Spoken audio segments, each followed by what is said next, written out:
Welcome to the Journos. I'm Peter Martin, delighted to welcome Hugh MacDonald and Gordon Parks back with me. The first one of 2024, and we've got lots to talk about, and hopefully you're enjoying the programmes on PLZ Soccer. Don't forget, you can hit the subscribe button on our channel, and if you download the app, you'll get all the breaking news at your fingertips and a variety of programmes that lots of people are thoroughly enjoying. So thank you very much for your support.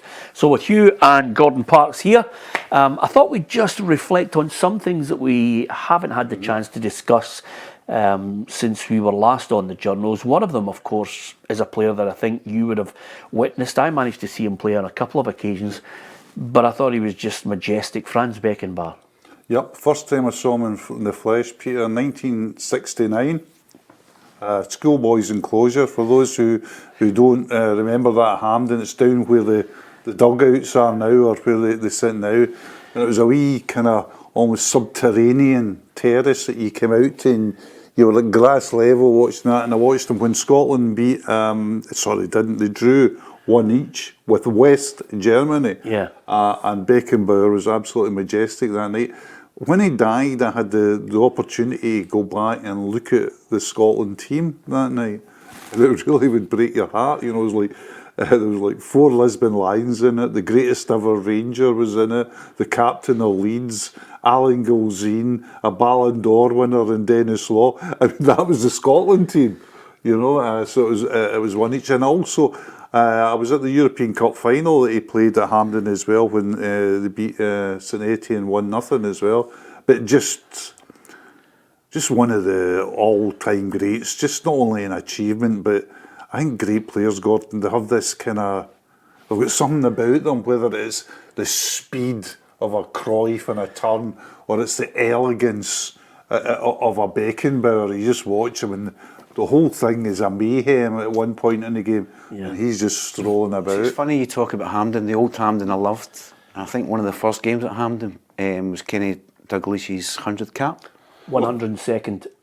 And they gave him a golden cap. It was Beckenbauer again, Yeah. And I have to say, you talk about what they have on a football pitch, but he was off the pitch with a long white coat.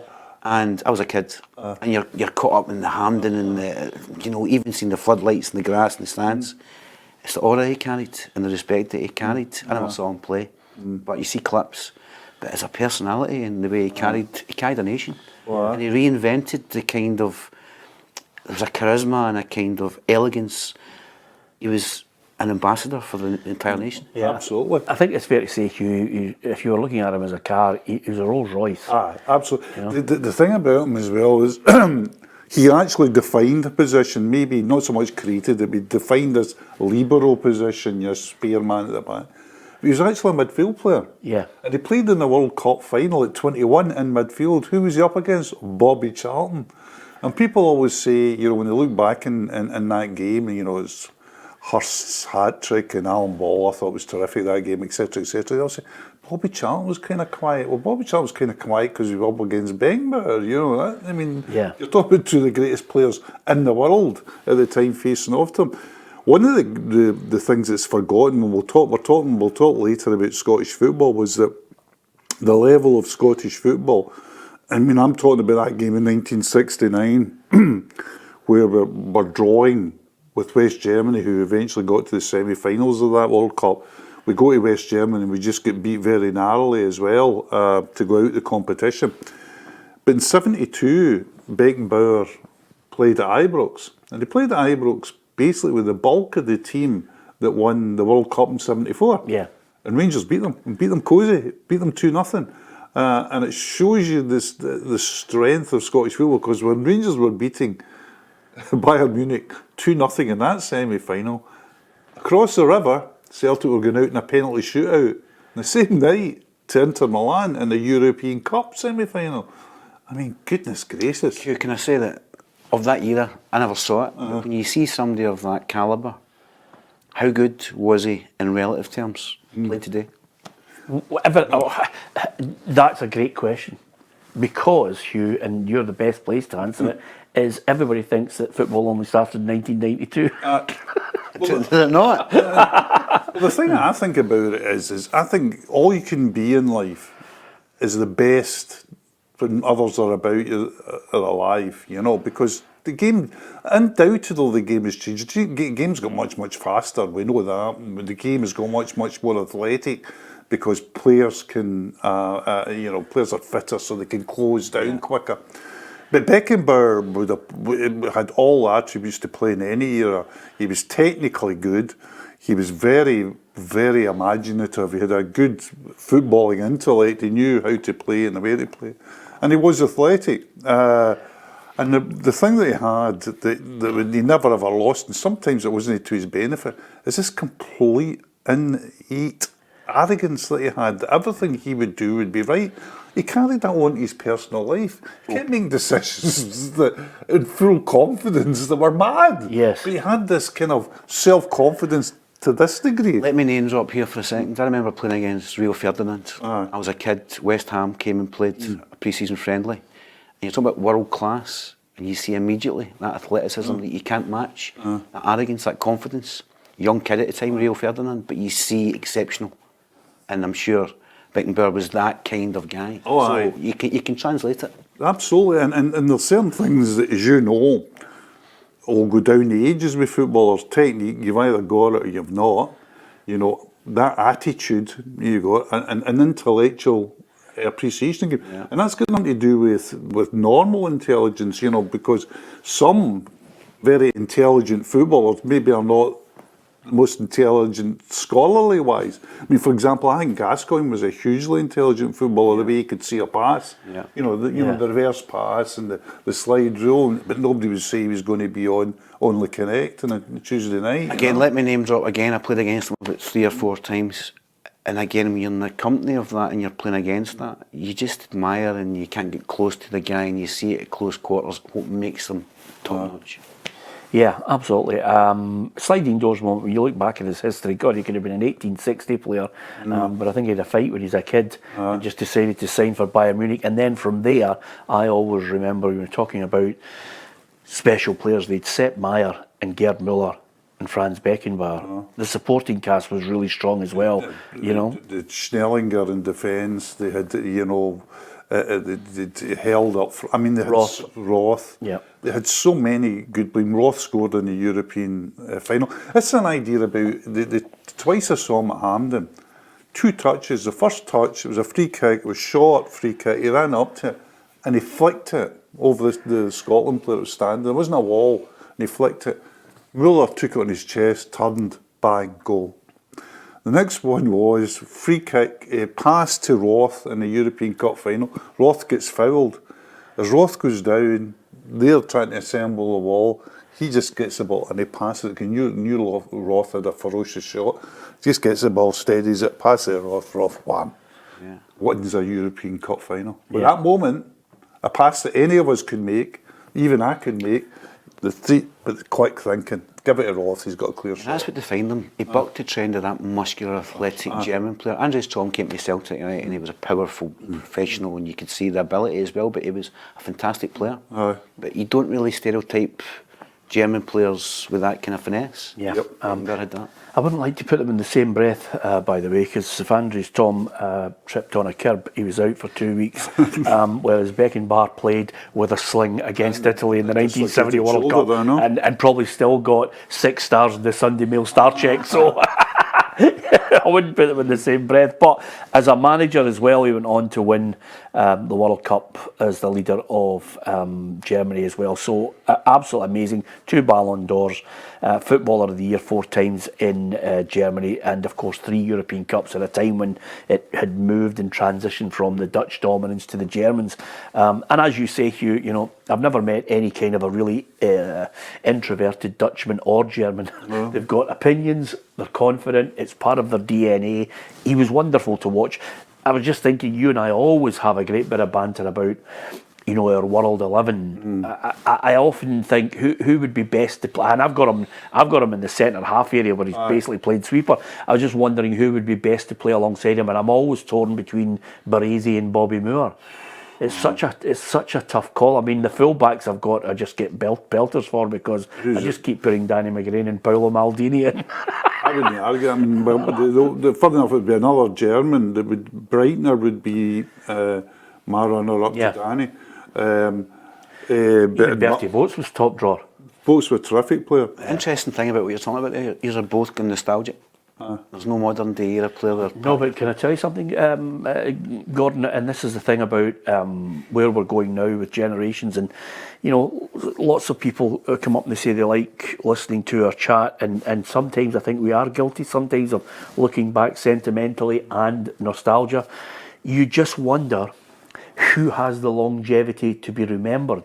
Because if you're talking about World 11s now, everybody thinks, you know, it's, you know, Virgil van Dijk is the stereotypical ideal centre half, comes out, can pass the ball and everything. Whereas we know Beckenbauer was doing that decades before, probably decades before someone else was doing it that we've forgotten about. I mean, the only player that I can think of that somehow stands the test of time with journalists from decades ago is Lev Yashin.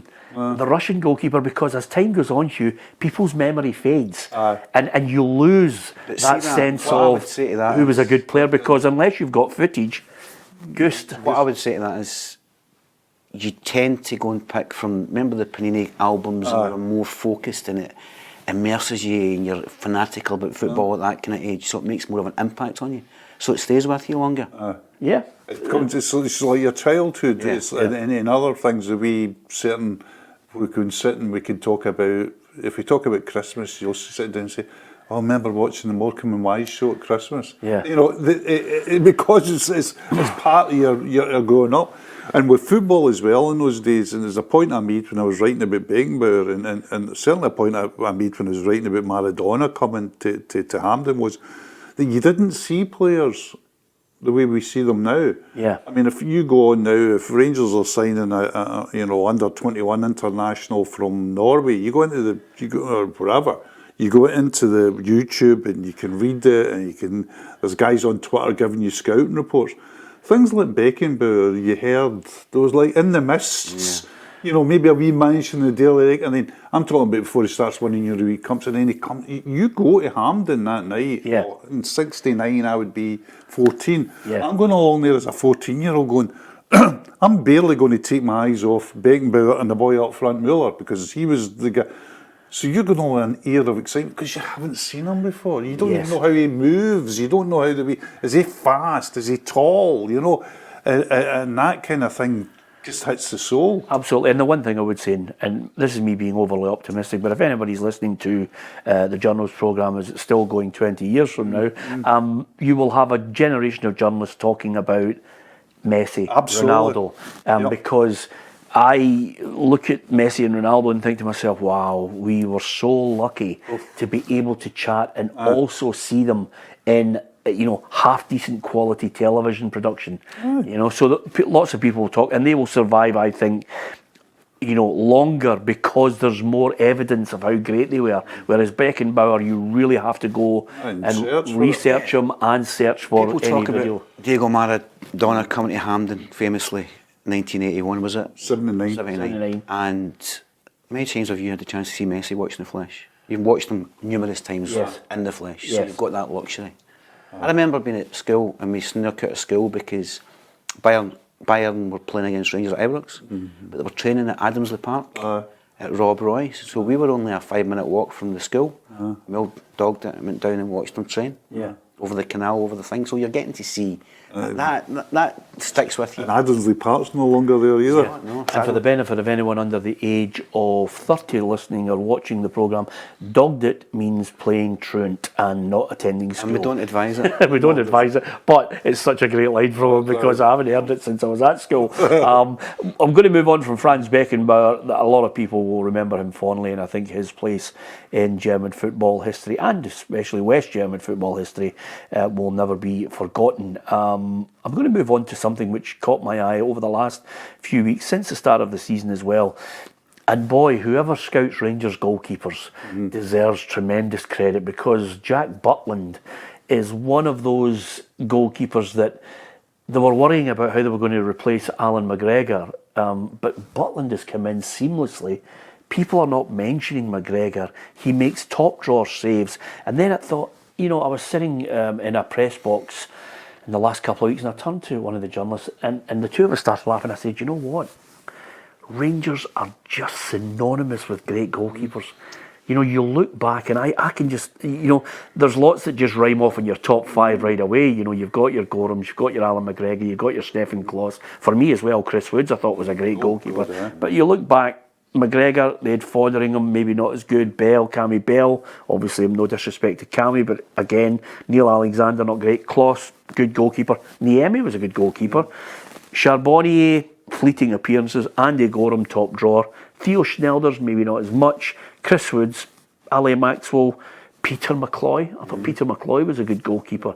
So Girvan Lighthouse. yeah, so there's a lot of really good goalkeepers, and by contrast, and no disrespect, because you always Celtic have just had a list of goalkeepers that are just instantly forgettable. That's true. But Rangers goalkeepers. The interesting thing about Butland, though, was a perception when he arrived that it was a gamble. I remember going to Hampden weeks after Butland had signed, and Alex McLeish was talking. Now, he had him at Birmingham City, and he wasn't convincing. He didn't endorse him. There was a suspicion there, even with Big Eck, that bit of a gamble. He hasn't sustained a career properly. When he initially came into the England team, he was the next big thing, but he kind of dipped. We dipped massively, to be honest. So the gamble has been proven to be an absolute bonanza. He's been arguably Rangers' best player. I think so. I think he is the best player, and I think as well, he's going to be cursed by the curse of Scotland, because we shout loudly about how good our players are when they are good, but England doesn't take any notice. And at the moment, I would certainly, for me, he would be a candidate to go to the Euros for England. But I think it's really everything's pitched against him because of, you know, well, Gareth Southgate, to my knowledge, hasn't been at Ibrox to watch him. And because I don't think it's a position where England are strong. I don't think Pickford's a great goalkeeper for them. I always try and balance, you know, the informed opinion of down south, and then of course asking players about the differences in standard. And this is the only thing as well, apart from us as a nation, sometimes we have a chip on our shoulder about anybody who looks at our game with disdain. But I always remember Craig Gordon when I was asking him, you know, what's the difference between when you were playing up here and then you're playing for Sunderland down there? And he said, the difference is you've got better players, world-class players, who hit the ball. Some of them hit it harder, but they definitely hit it quicker.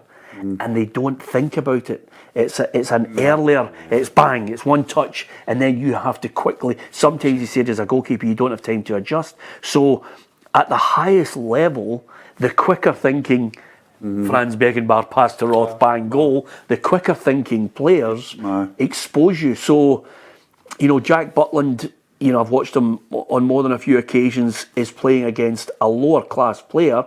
I'm not saying that in any way is, you know, making the saves any less significant. I think he deserves praise for me because he's keeping the team in games at points when it could lift the opposition. Well, Hugh makes the point earlier, you can only match up against what you're matching up against. It's difficult to define the quality levels. Goalkeepers have to be enormous now, and he's not particularly. In England, you have to be a big unit because it's all physical, and they flood the box. But is Pickford a big unit? He's not. Well, he's big air, but Butland's not asked to do that at Rangers. Go and be an enormous presence there. He's a shot stopper, and he's good at it. Maybe the frailty he had in England was the lack of physicality, and that's the only thing that I would say, because there is still down south this kind of image of Jack Butland as a failure, and there must be a reason for that. Yeah, I'm just wondering. It was just always like a wee pub thing, you know me with my lists. I wonder, can you give us your top 5 Rangers goalies?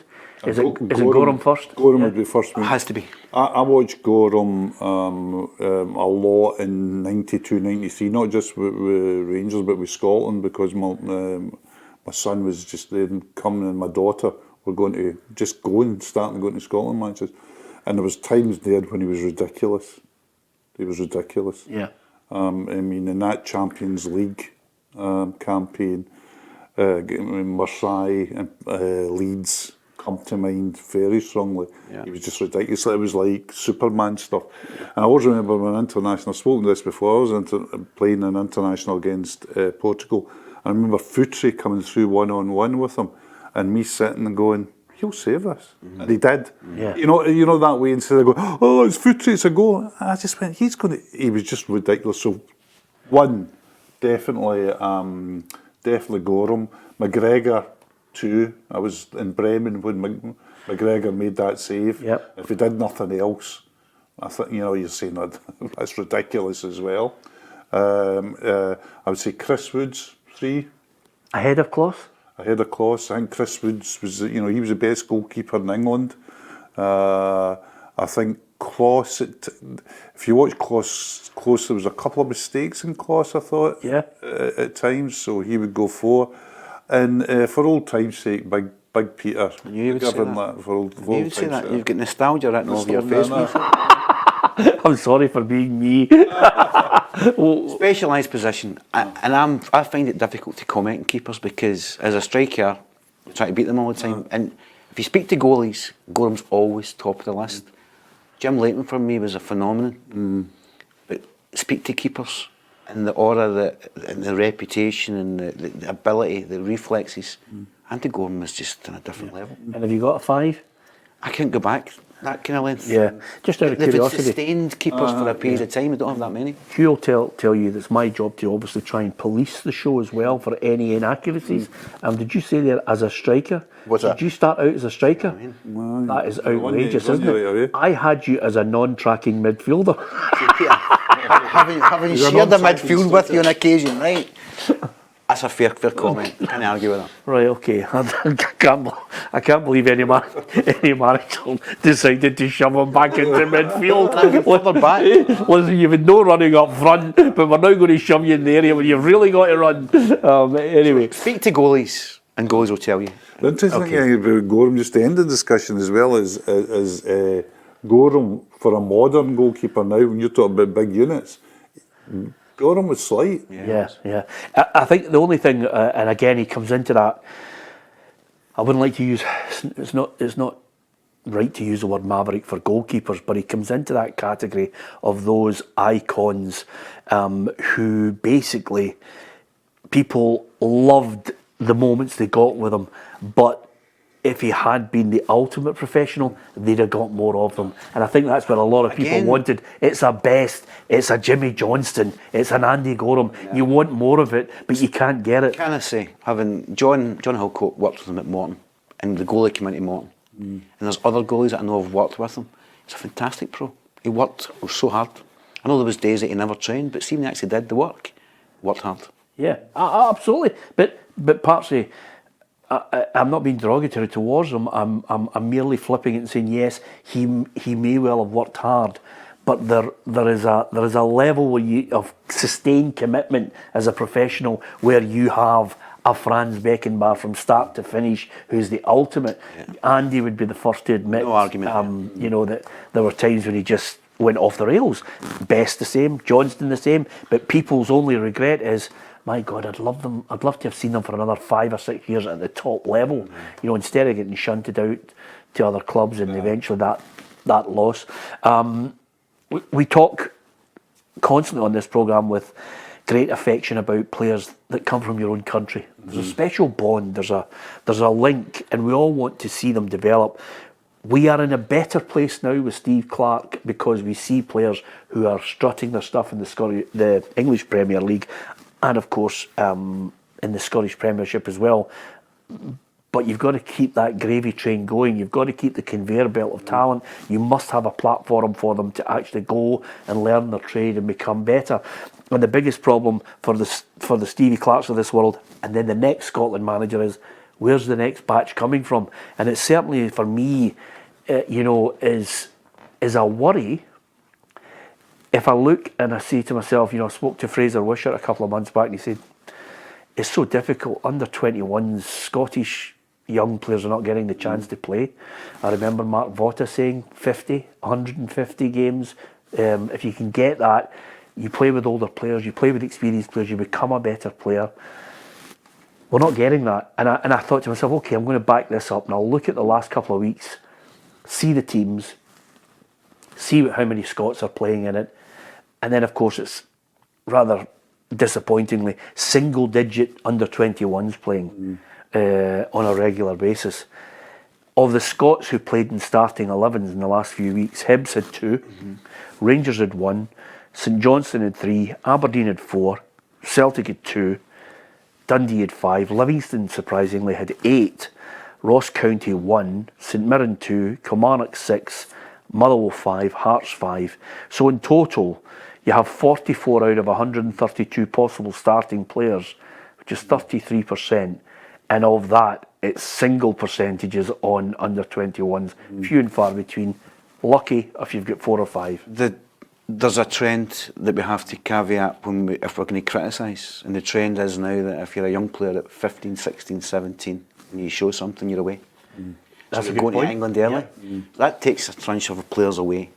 The second problem we have is the quality isn't good enough with the boys that remain. I don't think the standard is great, and I think... Is that the coaching or is that just the individual? It's a combination of the pro youth system, which takes players that kind of individuality and the flair from their game, from their mind, and they play a kind of coaching method, which robotic coaching, and that's what we're seeing. David Watson at Kilmarnock's broken through. There's exceptions to the rule. There's late developers, but there's a dearth of quality, and the young kids that show any promise, because the financial market's changing, are going to England, Germany, and abroad. So you're getting that what we've got now, which is a damning indictment, and it's not going to get better because the quality just isn't there. Yeah, the one thing I would say to counter it, and there are so many layers to this argument, Hugh, and good points, negative points, and again, I want to try and strike a balance on this, but the ultimate thing is I'm looking at the overall standard of Scottish football at the moment, which has dropped considerably, and the other aspect of it is, you know, I'm watching games and I'm thinking to myself, do I really want to see someone, and there's been a number of foreign players who've come in, and I'm not being xenophobic about it, a number of foreign players who've come in and I'm thinking, wow, you're paying him 4 and 5 grand a week, he can't even pass the ball 10 yards, he's hopeless. There was a guy at Hibs, I think he was on huge money for Hibs, 7, 8, 9 grand I heard at one point in the last 5 years for some players that I thought to myself, you'd be as well developing the talent, you'd be as well be developing, just picking up on Parsley's point, you'd be as well developing the second level of talent. And you know, because you know you're going to lose the cream to England, to Europe, that's a fair point. But the second level, surely to God, give them a chance rather than watching someone who's taking money 8, 9 grand and you're thinking you're not an 8, 9 grand a week player, even 5 and 4 grand a week. It all depends what your ethos is and your strategy is. And it is the strategy of a head coach at a football club to develop players. I think 99% will tell them, no. Yeah. Well, not in the Scottish Premiership structure, which is just cutthroat. I've got to win games. That's my strategy is to get in next Saturday, and you know, because we see how quickly the coaches go. I mean, coaches are going now an alarming rate. You know, you're getting long service awards if you're there at the end of the season in which you started. And what you've got then is you've got the guys that are nailed on at 16, 17, and I know nobody is quite nailed on at 16, but the guys where you sit down in rooms with coaches and players or at dinners and that, and you say, right, who you got at your club that's going to do it? And they'll go, this guy has got a real chance. And as Gordon points out, a lot of these guys are gone before you see them. Yeah. Gone before you see them. Waited, you know, Doak would be would be. But that's been happening for a while. 5 went down. Remember, 5 went down. Is that good for our game though as well? Because it's all right saying, "Oh, we've lost them to Scotland," but is it really good that they're going to a higher level? It's good for them in their academy that gives them a chance to develop elsewhere. Critical. Yeah, it's critical. Look at the MacArthurs. They went down and become different physical specimens. The science, the sports science, and the professionalism. I have to say it. The work they put into their younger players. The impact it has and how it takes their career on, it's evidenced. So we benefit from that. We don't in the Scottish game because... No, but I mean an international Of level. course, yeah. Right. But if you look at the Scotland under-21 set up, and I've followed them now for 20 years, you're not getting any progression, really. Now, you've got the occasional exception to the rule. You've got Kieran Tierney that comes in, but you've got not getting enough. And it's, again, going back to localised coaching, lack of kids playing. I know it's a boring argument, right? But you spend the summer and you look about the pitch, they don't play in their natural ability. So you don't see a pathway from under 21 to the internationals? The pathway is far too controlled in Scotland. Right, okay. Clubs have got too much control, and there's no licence for... Boys' clubs and amateur football's dying. So the kids that have missed out, and they're not signed by Motherwell and Falkirk and Aberdeen at the age of 11 and 12 are getting missed, and they drop away. So we're killing a large section of these kids that could come through, because they're disillusioned and demoralised at far too young. Whereas when we played and talent came through, the kids were allowed to breathe and play and go and express themselves at boys' club level. Then they get picked up at 14, 15, but they're getting coached too early, pressurised too early, and the results are that the quality is falling through the floor. Yeah, and the other aspect of it as well, we always had a bigger percentage of talent to call on, and as Gordon's pointed out there, you know, once you start to close it down and down and down the pot that you're going to pick from, you know. I think one of the things is that you know, and as a father now, as a grandfather, kids, is the way I've seen the biggest change for me in football is football costing money. When we were young and working class and living in a working class area, everybody played football because that wasn't just the cheapest thing to do. It was the only thing to do, and it was the thing everybody did. That's what you did. Now, when you talk about that working class mentality, if you're a working class person now and money's tight, do you have the time to take your kids to a sports centre and pay £5, 10 quid, 15 quid, £100 for boots, whatever, to pay? The biggest thing that I've seen, and this is only anecdotal, and I'd be interested to see what the viewers think, if they agree with this. In my life, watching football, as I always say, in 8 different decades and reporting on it and being around it, all the guys you used to talk to were working class guys, 100%. There was never a guy from public school that was playing for Scotland or Celtic or Rangers. Now, when you're talking to people, you know, 18, 19, 20, it's tilted. Right, there's 2 things to that. Auchenhowie Rangers training ground is known as a 4x4 club. So the kids' parents bring them in 4 nights a week, and it's jeeps, it's the people carriers, it's the big cars. Now, I was in a pal of mine's pub in Postle Park on Monday, and they were sitting there discussing the best players from the area. Your Chick Chanleys, your Bobby Dinty's, right. Like Frank McDougall. Frank McAvenny. Now, Bobby Dinty was the guy that ran Postle YM. Now, these clubs don't exist anymore. So the conversation got to who's now? There's no clubs, there's no kids playing. Parents can't afford to take their kids 4 nights a week to Hearts, whatever. It is financial, it's environmental, things have changed. And there's reasons why. Again, you don't get that natural James McFadden, Springburn boy, because there's no facility for them to do it and they can't afford it. And it's strange actually because of the generation of people that I watch play football and the generation of people that I used to hang about with and still do, to be perfectly honest with you. We all could phone each other up even now and we'd say, right, there's a game on 20 miles away, 30 miles away, you name it, are you coming? It's 5-a-sides or it's 11s.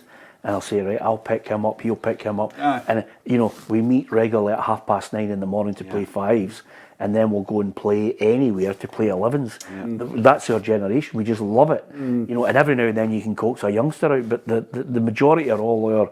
Do you know what level of the game thrives? Over 35s and over 45 leagues. Because you've got that guy that you burst into play again and get back into his dressing room. But to convince kids to go and do it, hard work. Okay, and I hope some of them will still stay with us and listen and watch this, rather than thinking there's Statler and Waldorf and his mate. Do something simple, go and buy a ball and go and kick it against the wall. Yeah, absolutely. Which always was a sign that you didn't have any mates in the first place. I used to play Kirby and the ball never came back to me. Yeah, absolutely. Kirby, you're good, isn't he? Dogging it in Kirby. Anyway, a little mention, always we like a little bit of sentimentality, but Sven-Goran Eriksson announced that he has cancer. Possibly, he reckons, if he gets another year out of his life, he'll be a lucky man. But if you look at overall his contribution as well, there's a fair bit of, you know, we tend to get dewy-eyed about these things and look back. But at one point, he was the top manager that everybody wanted. He was indeed, and possibly for millions of reasons, all of them with the Queen's face on them. He took the England job because it was a huge pain, and that was probably, in terms of his reputation and that, not the thing to do, because, and certainly in terms of the way he worked, he was a coach that was very intent on working on shape, the way nowadays coaches just take for granted that's what you work on. And he was working on shape with some players who, just didn't want to do it, and he was faced with England with trying to squeeze people into a team which shouldn't have been squeezed in, should have made distinct.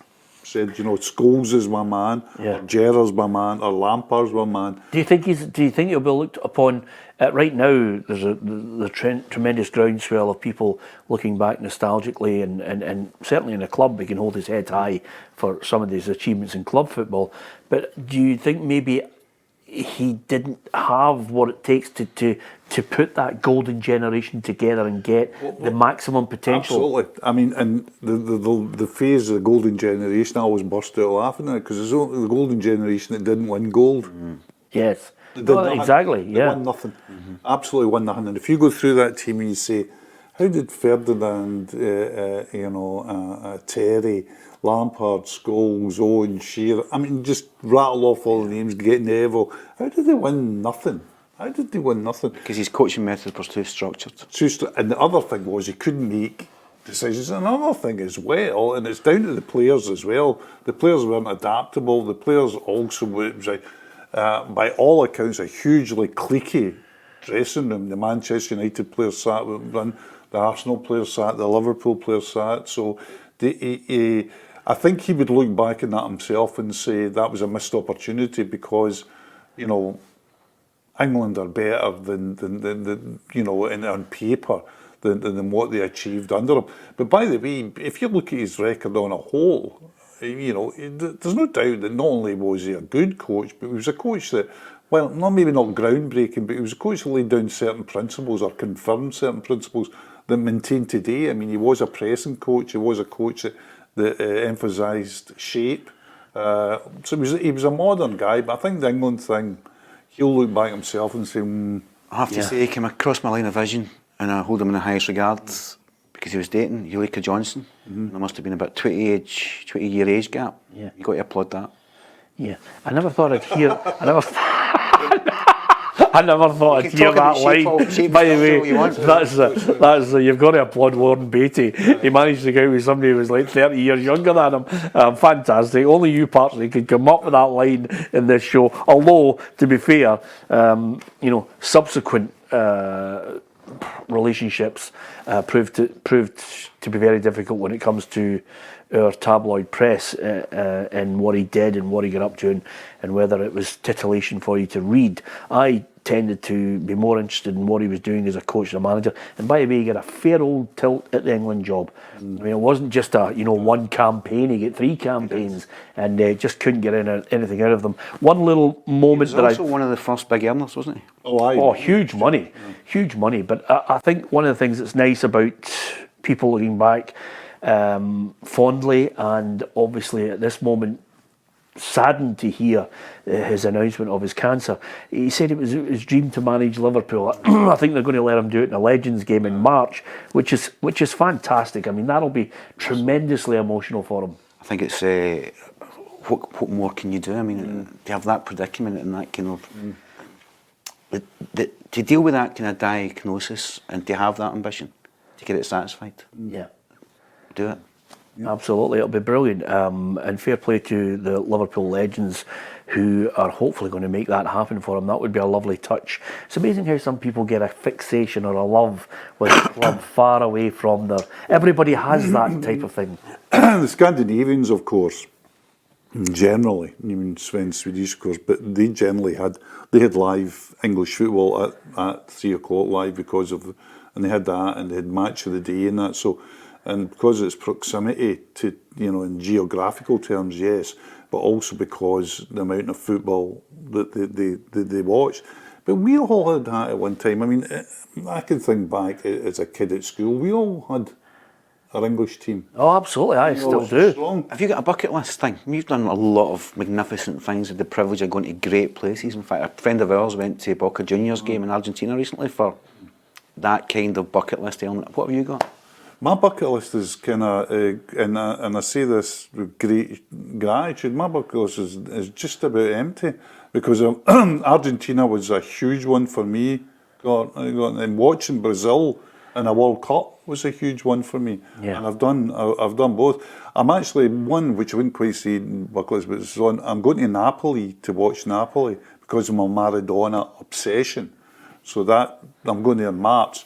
But I haven't got one that would say, because I've been really lucky. I've been really lucky. I've watched games where that year there was incredible for me, because it started, when I talk about 12 months. In November I was at World Cup, watched Brazil. In May I went to the Portuguese Cup final in the Estadio Nacional. Yeah. So I actually saw a game where Celtic won the European Cup. And then I went to Argentina and saw Boca, San Lorenzo, saw a Copa Libertadores semi-final and all that. So I've been, I wouldn't, what have you got one to do, Peter? I've probably got 4. Right. I'd like to be at either the men's or the women's Wimbledon final. Yep. I'd like to be at a Super Bowl final, which is, that's 2. I would love to have been either working or in attendance at Celtic winning a European trophy, and possibly Liverpool in a final winning a European trophy. That's probably the kind of things that really, really excite me. Some sports are just, I don't see it. We're talking in a sporting context, aren't we? Yeah. I think that's. Unless I'm in the wrong show. No. I think up there, they're definitely. Listen, you've mentioned Sven-Goran Eriksson and Ulrika. This show can go anywhere with you.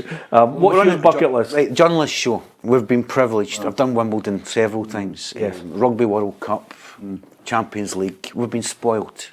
We've been given access all areas to places that are the inner sanctum that football fans would just bite your hand off to do. Yeah. I honestly don't really have. I think I've done most things. Yeah. There's always a bucket list. There's always something. Do you know what? I'd like to go to the Masters and watch it live. That's one. Well, there's a shout. Yeah. I would get. But talking about the Wimbledon final, one of the greatest moments of my life, not just sporting life, of my life, was watching Andy Murray. I was Which is great for you. Yeah. And it was just so mind-bogglingly good that you're watching a Scotsman beat the greatest tennis player of all time to win Wimbledon. You go, and even now I think back on that, Peter, and I think back on all that with gratitude. See if you're walking across the approach to Boca Juniors, La Bombonera, is made down through the barrio and over you go. It's like Stand By Me. You walk up the train lines towards it up, and it just comes out like this sort of old IKEA store with the thing. And I always remember walking along there with my son and going, how do you get from Postle to here? Yeah. Incredible. My grandfather, if he'd have said to me, even my father, but particularly my grandfather, who's a football fan, said, what are you doing in November? I'm going over to watch Boca, and then I'm going to get the San Lorenzo Huracan derby, then I'll get the Super Classico, and we're trying to get tickets for the Copa Libertadores semi-final. Believe me, you can go, what? See, as surreal as that is, an old friend of yours, John Docherty, I bumped into on Saturday, famously covered Wimbledon. McEnroe against Borg, famous final. The final, The press room at the time is it's a 2-minute walk to get from the press room up to centre court. So we've got centre court tickets, we've got our own area. And famously, in the midst of that tennis, absolute epic encounter, the televisions in the press room, John Dock was sitting there. Had forgone he blanked the centre court option to sit and watch Zulu. So you can become You can become blasé about it, right? Yeah, that is extremely blasé, I have to say. Yeah, bucket lists, watching your bucket list. It could be a major sporting one. Just on that, we were talking about players that you're lucky enough to witness, Champions League final, Barcelona against Man United and Messi scoring with a header. I mean, how rare is that at the best of times? But they were magnificent to watch. And at that time, I watched a petulant Ronaldo just shrug his shoulders and, just gesticulate anywhere when it wasn't going his way, whereas Barcelona just absolutely dismantled them. Absolutely. And I always remember Fergie's post-match press conference, and he was saying, we were thumped. Yeah. They were he says, I'm not complaining, I'm even angry. We could dedicate a show, and I think we will, on... Stop with that. I'd like to sit in a dressing room at Manchester City and a fly in the wall when Pep was doing his pre-match stuff. That's something I would find fascinating. Yeah. So from there, just before we finish, and we've got a couple of topics I want to get your thoughts on. It was sparked off by, again, this real activity, people being proactive and trying to get investment into clubs.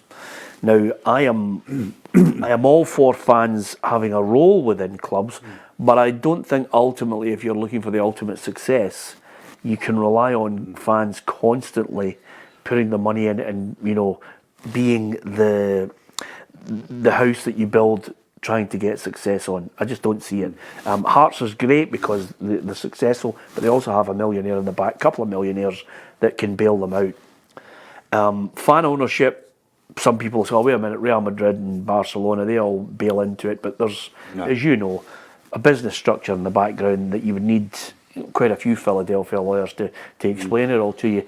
And I just wonder if now, because we don't have the money, this whole new development of some people looking for the rules to be relaxed and have dual ownership could open the door to a new lease of life financially for clubs to get players, access to players, or indeed to go and purchase players of a higher level, would spark some life into the standard of our game. Well, I think if you look at it in that thing, you say, is there a capability or a potential of dual ownership improving the level of football at your football club? The answer's got to be yes. Yeah. Right? Because if you've got Bournemouth or Burnley or whomsoever coming to your club, you're going to get better players in. I don't agree. Well, you're going to get their loan players in. And It's a contradiction of the point we made earlier. Yeah. Absolutely. But you're going to raise that level. Of course, the quality's going to get better. The quality will get better. Will it long term bring through your players? No, because it will deny opportunities. Will it long term seek to the benefit of what we call the Scottish game? Probably not. Yeah. But if you say, will it narrow the gap between a Hibernian and a Celtic and the Rangers? Yes. Will it narrow enough to make it competitive? I think not. Yeah, I mean that's the dilemma, and some people would say, well, wait a minute, you're looking for the utopia of Scottish players all coming through, Tanner ball players, great players, brilliant midfielders again. Maybe we're just not seeing the bigger picture of where business has taken sport. Maybe we are just at the point where we're saying to ourselves, well, we just need to suck it up. If every now and then you get one or two great Scottish players, so be it. If you want to compete, you're going to have to find money from somewhere. See that financial comfort blanket that these dual ownerships bring with it? It's basically just alleviating a lot of pain. Clubs like Motherwell at the moment are just trying to make ends meet and hoping that they get a David Turnbull and it balances the books for a few more years, whatever. I hate that idea. Construct your own club fan ownership's a problem. It's a problem at smaller clubs because there's too many cooks and they're wanting involved and it just causes unrest. The politics of it's a problem. But control your own football club and build it within your own limits. You don't need to be financially massive to go and generate players. Hamilton Accies did it for years. It's just need an ethos and a kind of realistic approach to what you want to do. Are you going to go and develop players like Hamilton did for years and get the benefit of that? Or do you want to go and match Hearts, Hibs, Aberdeen? Do you want to get third place? Do you want to get a European spot? Work within your kind of structure and your limits. Have a common sense approach. Hibs could have a problem, right? If they take advantage of American money coming in and doing that kind of thing. Because what you're doing is you're strangling what's coming in beneath. And inevitably that will happen to all clubs that do that because you're going to get run-of-the-mill players coming in. is we've got enough of, and I don't think it benefits Scottish football at all. Well, are we standing as almost like an island, Hugh, taking this kind of a pompous attitude that he's just mentioned there? Because every country in Europe's doing it. Well, every country in Europe. England is owned by states, by individual billionaires. You know, that's the way the world's going. Yeah, the thing about it is, it all comes down to strategy. What is your strategy? Gordon's talked to, what is your strategy as a club? And what do you want to do, and what are you here for? And more, the strategy is capitalism. The more, you know, A, survive, B, prosper, you know. And to do that, we're sitting here talking about principles that we were brought up with and enjoyed, of bringing through players and supporting the local lads. And that ethos is disappearing. And it's not just disappearing at clubs, it's disappearing amongst supporters. Because if you see kids now compared to my day, I mean, I'm old and I don't want to go back. And I'm not saying this is a bad thing or a good thing. I'm just saying it's a thing. It's the way life has changed. Most of the time, if you see, I used to live in a flat, and they used to, all the kids would train in a lovely grass park at the back. And if I was out from work, I'd be watching them. I'd always be watching the strips, looking at the strips. And the amount of strips that are non-Scottish, it'd be 95% would be Barcelona, Real Madrid, Arsenal, Man United, Paris Saint-Germain, whatever.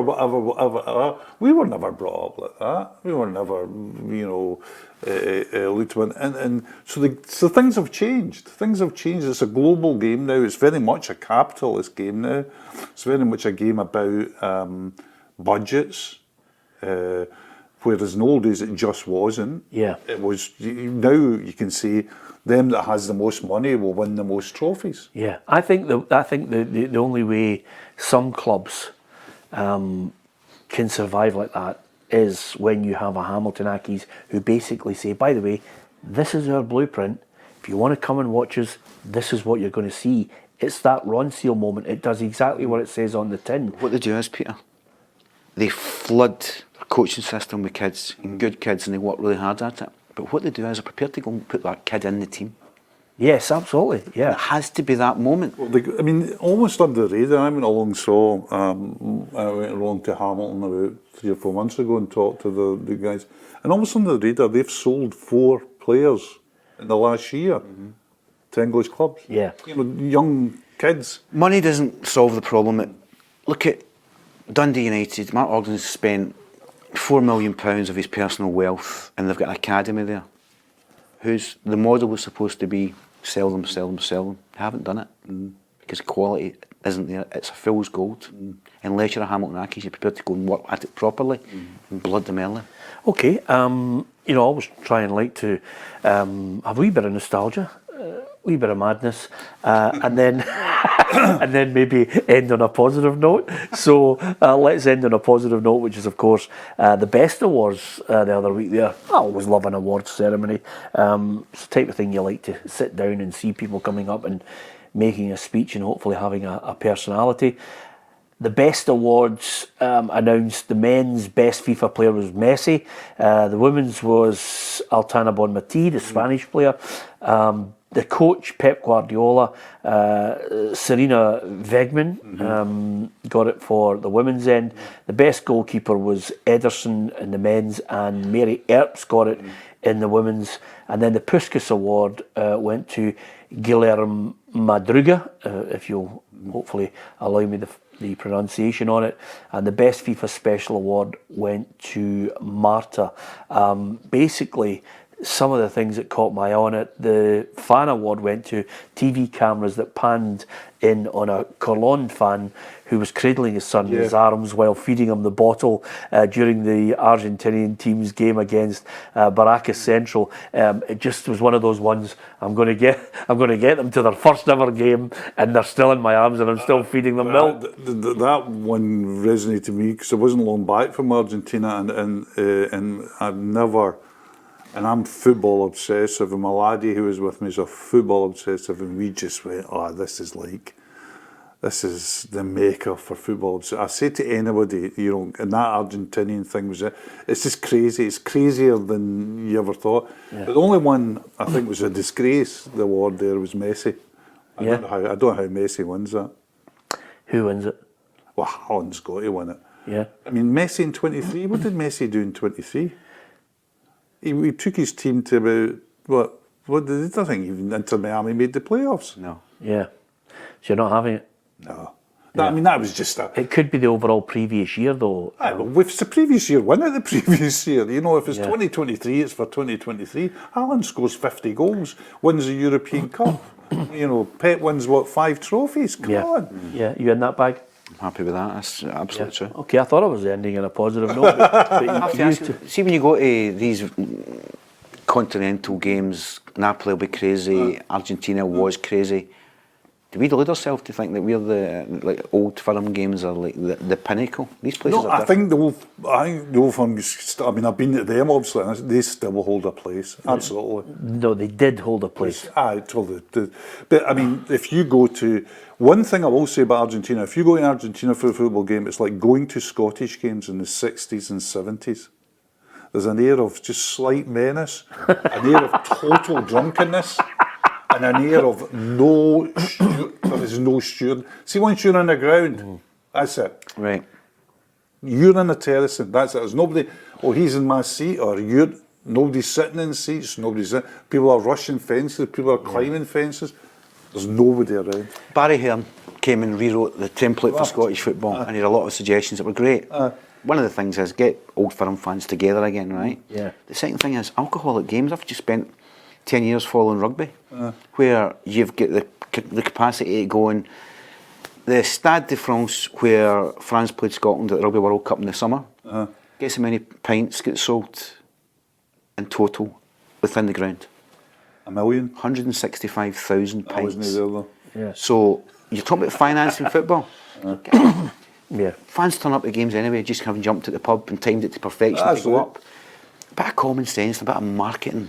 Yeah, and if you break the law, you suffer the consequences. I agree with you wholeheartedly. The best overall team that they announced, I'm sure you'll pick goals in this as well, you two. Courtois in goal, Kyle Walker, Ruben Dias, John Stones, Bernardo Silva, Kevin De Bruyne, Jude Bellingham, and then the forwards that they picked was Vinicius Junior, Erling Haaland, Kylian Mbappe, and Messi. Would you be happy with that team? That's a good team, isn't it? Yeah. It's a good team. No arguments there. No arguments. Magic. Okay, there you are. We're finished on a positive note. Took a while, but we got there. Always good on the Journos to talk about not only things domestically in Scottish football, beg your pardon, but things slightly further afield as well. Hopefully you enjoy it. Thank you to so many of you who, when we're out and about, talk to us about all our programming and the variety we're offering you, and there's lots of it. It's always good to talk about Scottish football and beyond in the Journos and offer you a variety of guests as well. Great to have Parsley in, and he'll be back with us, and Hugh MacDonald as ever, the old campaigner. Somebody said to me the other day that, Hugh's been with you a long while, and I just said, yep.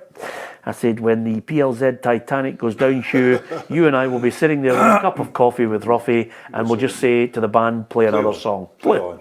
Exactly.